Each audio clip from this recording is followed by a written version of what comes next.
आप सबको जोहार। और आज है तारीख 9 अप्रैल 2024 मंगलवार। तो चलिए आज की बड़ी और प्रमुख खबरों पर नजर डालते हैं और यहाँ पर शुरुआत करते हैं पहली खबर से। पहली खबर यहाँ पर निकल कर आ रही कि हरियाणा के अंबाला में अवैध खनन की जांच के लिए जा रहे एसडीएम यश जालुका की कुछ माफियाओं ने हत्या करने की कोशिश की है। झारखंड के धनबाद जिले के झरिया के रहने वाले आईएएस यश जालुका पर जानलेवा हमला किया गया है।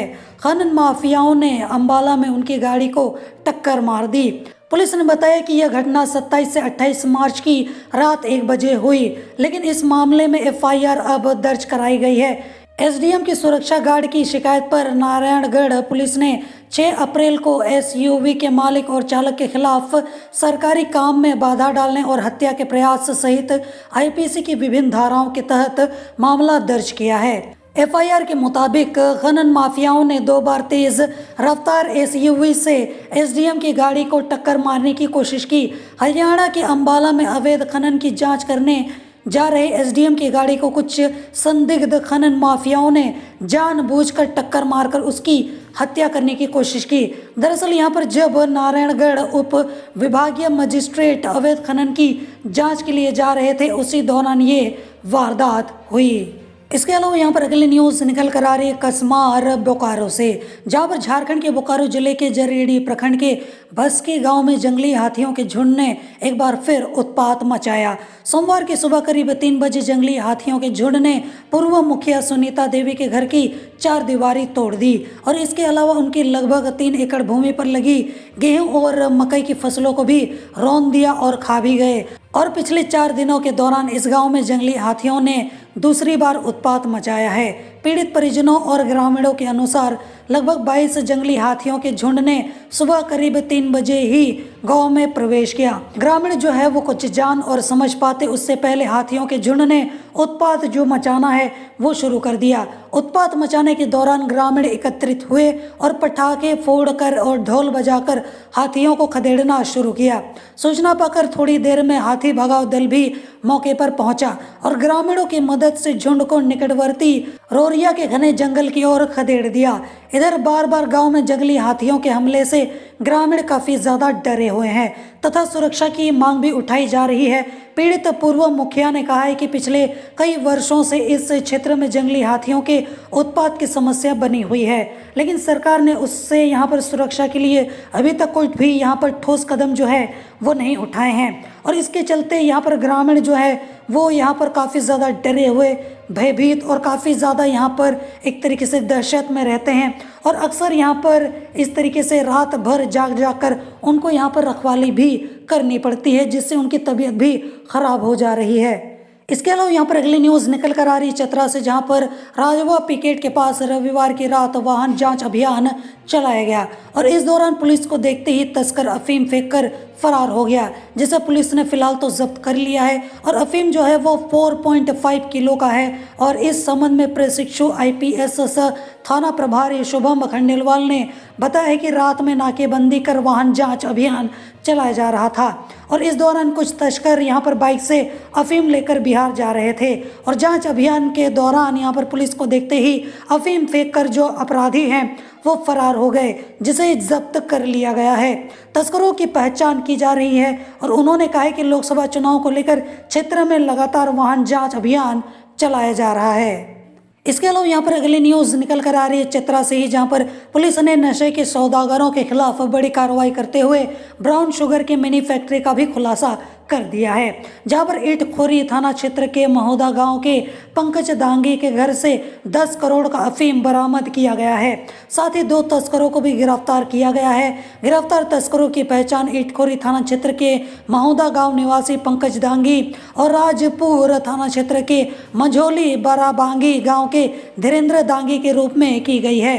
और यहाँ पर तस्करों के पास से 204.4 किलो अफीम के अलावा ब्राउन शुगर बनाने वाली मशीन, एक मोबाइल, एक गैस सिलेंडर और एक गैस चूल्हा, कपड़ा, एक इलेक्ट्रॉनिक वेट मशीन, 100 पीस सफ़ेद रंग का प्लास्टिक, इसके अलावा वजन उठाने वाला एक जैक, इसके अलावा 25.400 किलो मिट्टी जैसा पदार्थ जब्त किया गया है। और यहाँ पर प्रेस कॉन्फ्रेंस करके एसपी विकास कुमार पांडे ने सोमवार को समाहरणालय स्थित अपने कार्यालय कक्ष में ये जानकारियां दी हैं। और उन्होंने ये भी बताया कि गुप्त सूचना मिली थी कि महुदा गांव में पंकज दांगी के घर में अफीम को फाड़कर ब्राउन शुगर पाउडर तैयार किया जा रहा है। और यहाँ पर सूचना के आलोक में डीएसपी मुख्यालय रोहित कुमार राजवार के नेतृत्व में छापेमारी टीम का गठन किया गया और यहाँ पर टीम ने कार्रवाई करते हुए घर में छापेमारी की और इस दौरान अफीम और अफीम से ब्राउन शुगर बनाने का जो विभिन्न उपकरण है उसको जब्त किया गया।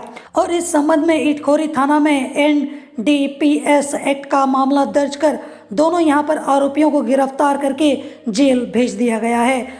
इसके अलावा यहाँ पर अगली न्यूज़ निकल कर आ रही है, जहाँ पर झारखंड बीजेपी प्रभारी लक्ष्मीकांत वाजपेयी द्वारा झुम्मों को लेकर दिए गए बयान पर पार्टी के केंद्रीय महासचिव सह प्रवक्ता सुप्रियो भट्टाचार्य ने कहा है कि पुलिस संज्ञान लेकर तुरंत इस मामले में कार्रवाई करे।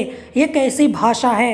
क्या यह धमकी है? आखिर इस तरह के लहजे में कोई नेता कैसे बातचीत कर सकता है? उत्तर प्रदेश का नेता झारखंड आकर गाली गलौज करेगा, ऐसा यहाँ नहीं चलने दिया जाएगा। कोई यूपी से झारखंड धमकी देने आएगा तो हम देखते रहेंगे और इस मामले में वे अब चुनाव आयोग से शिकायत भी करेंगे। और यहाँ पर झुम्मो के केंद्रीय महासचिव सह प्रवक्ता सुप्रियो भट्टाचार्य ने झारखंड बीजेपी अध्यक्ष बाबूलाल मरांडी से पूछा है कि झारखंड बीजेपी प्रभारी घूम घूम कर गाली गलौज कर रहे हैं, इस पर क्या कहेंगे? 21 अप्रैल को झारखंड मुक्ति मोर्चा द्वारा झारखंड की राजधानी रांची में न्याय के लिए उलगुलान रैली का भी आह्वान किया गया है। इससे यहाँ पर बीजेपी हड़बड़ा गई है और तरह तरह की बयानबाजी कर रही है।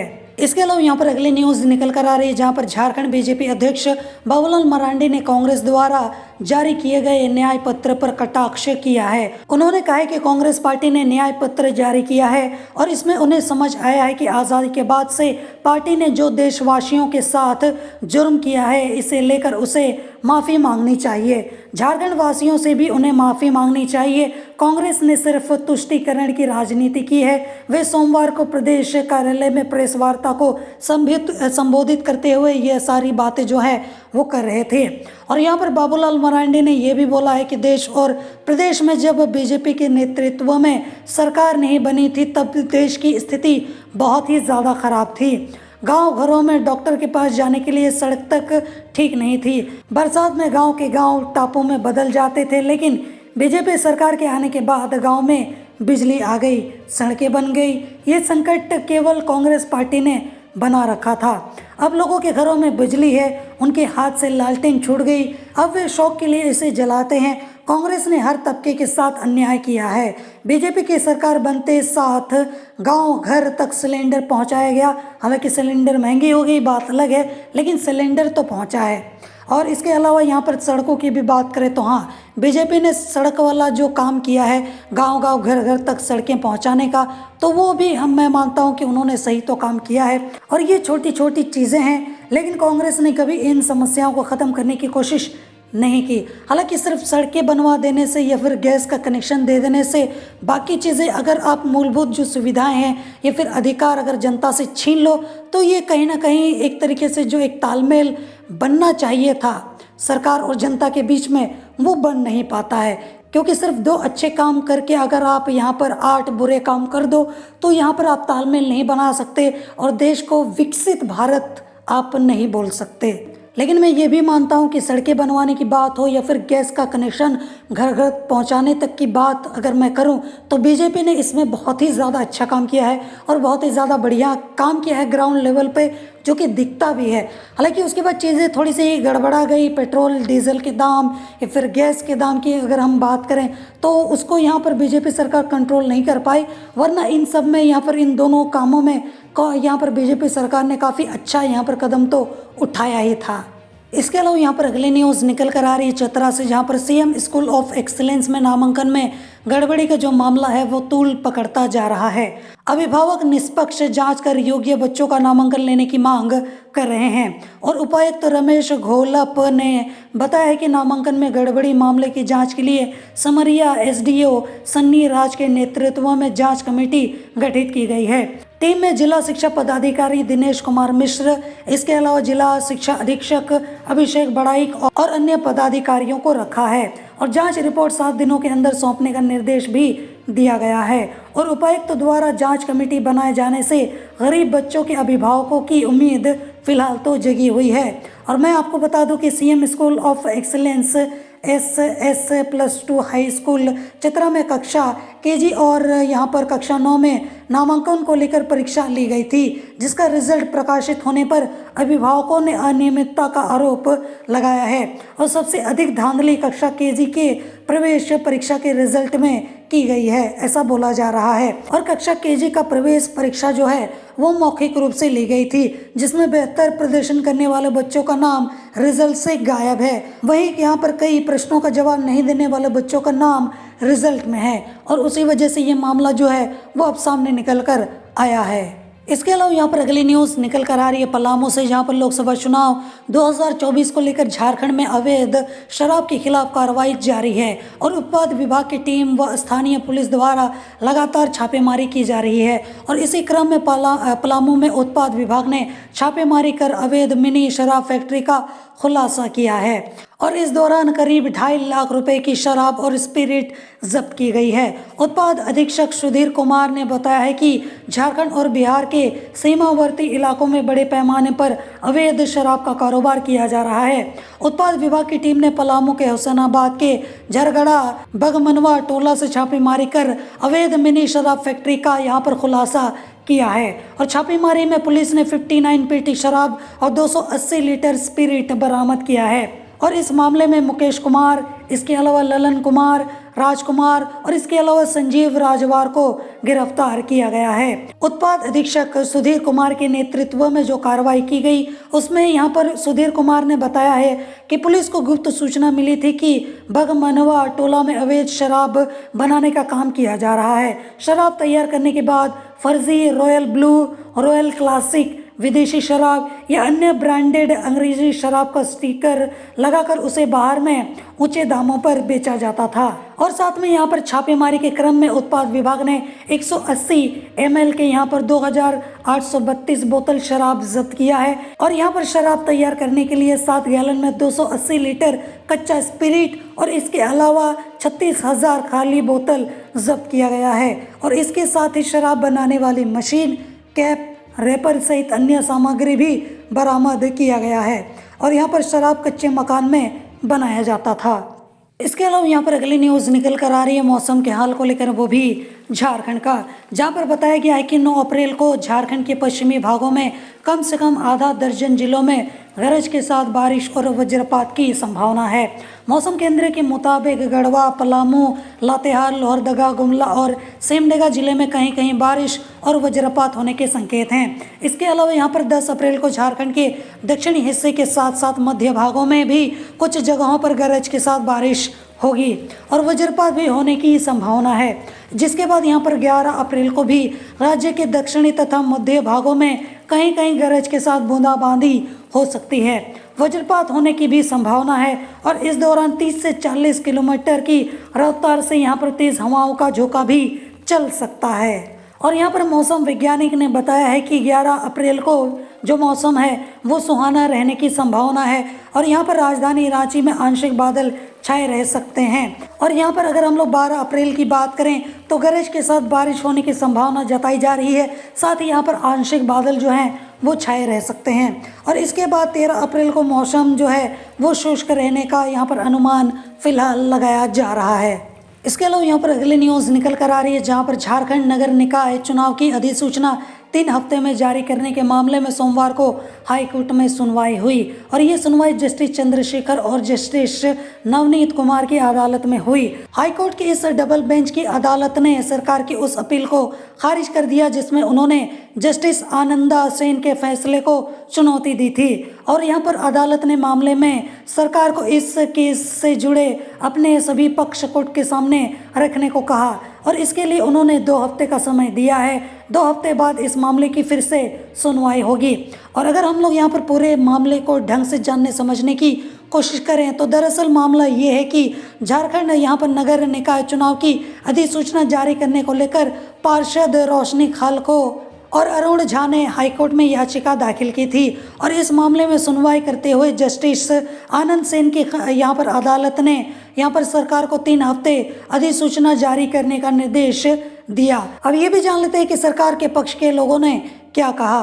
तो झारखंड सरकार ने यहाँ पर कोर्ट में अपना पक्ष रखते हुए कहा था कि सुप्रीम कोर्ट ने ट्रिपल टेस्ट कराकर ही निकाय चुनाव कराने की बात कही, जबकि अभी तक राज्य में ट्रिपल टेस्ट हुआ ही नहीं है। सरकार के इस जवाब पर याचिकाकर्ताओं का पक्ष रख रहे अधिवक्ता विनोद सिंह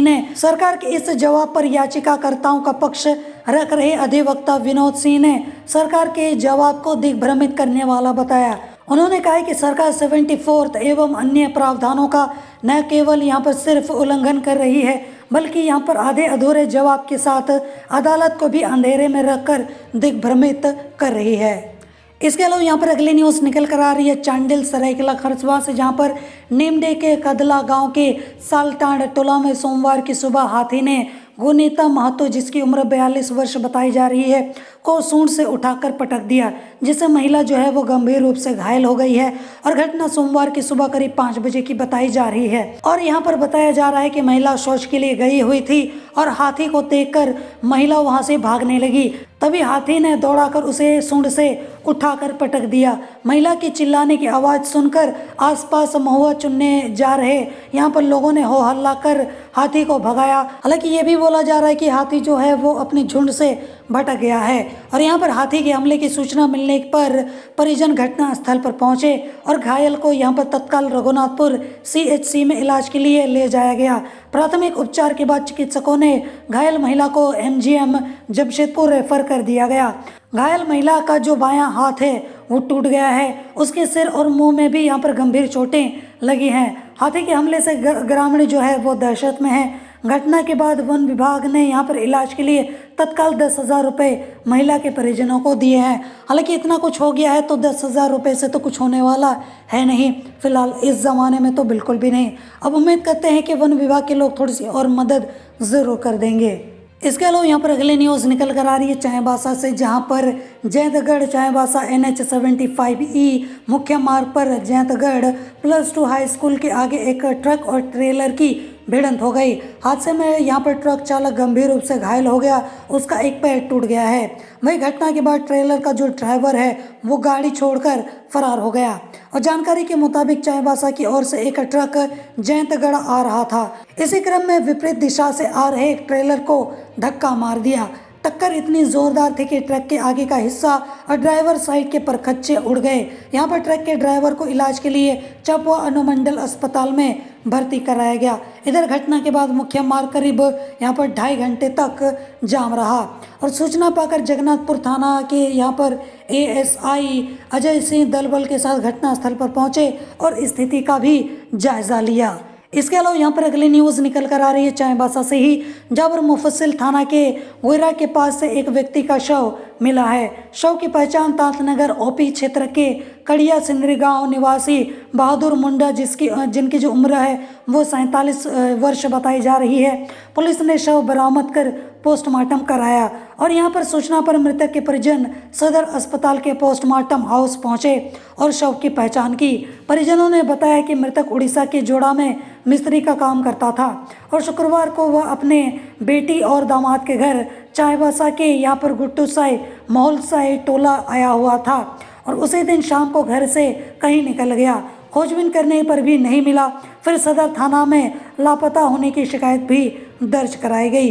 और परिजनों ने बताया कि मृतक की दिमागी स्थिति जो है वो ठीक नहीं थी। वहीं परिजनों ने ऐसा आरोप भी लगाया है कि गांव से बाहर निकल जाने की वजह से ग्रामीणों ने उसको चोर समझकर पत्थर से कूचकर उसकी हत्या कर दी होगी।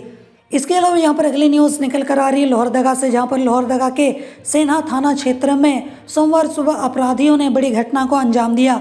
जहाँ पर खबर ऐसी है कि सेरेंग हाथू गांव का एक निवासी जिसका नाम नरेश साहू है, उसको यहाँ पर गोली मारकर उसकी हत्या कर दी गई है। और यहाँ पर जानकारी के मुताबिक वह पेशे से एक ज़मीन कारोबारी है। घटना के बाद स्थानीय पुलिस मामले की छानबीन में जुट गई है। और यहाँ पर बताया जाता है कि मृतक घटना के दौरान गांव के एक सैलून में बाल कटवा रहा था और इस दौरान 3 लोग बाइक पर सवार होकर आए और उसके सिर पर गोली मारकर फरार हो गए। सिर पर गोली लगने की वजह से युवक की घटना स्थल पर ही मौत हो गई, जिसके बाद स्थानीय लोगों ने वारदात की सूचना पुलिस को दी।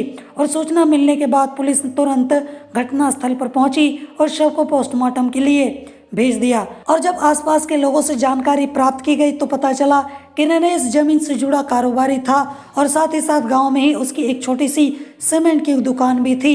और ऐसी आशंका जताई जा रही है कि ज़मीन व्यवसाय में यहाँ पर विवाद होने के कारण उसकी हत्या की गई होगी।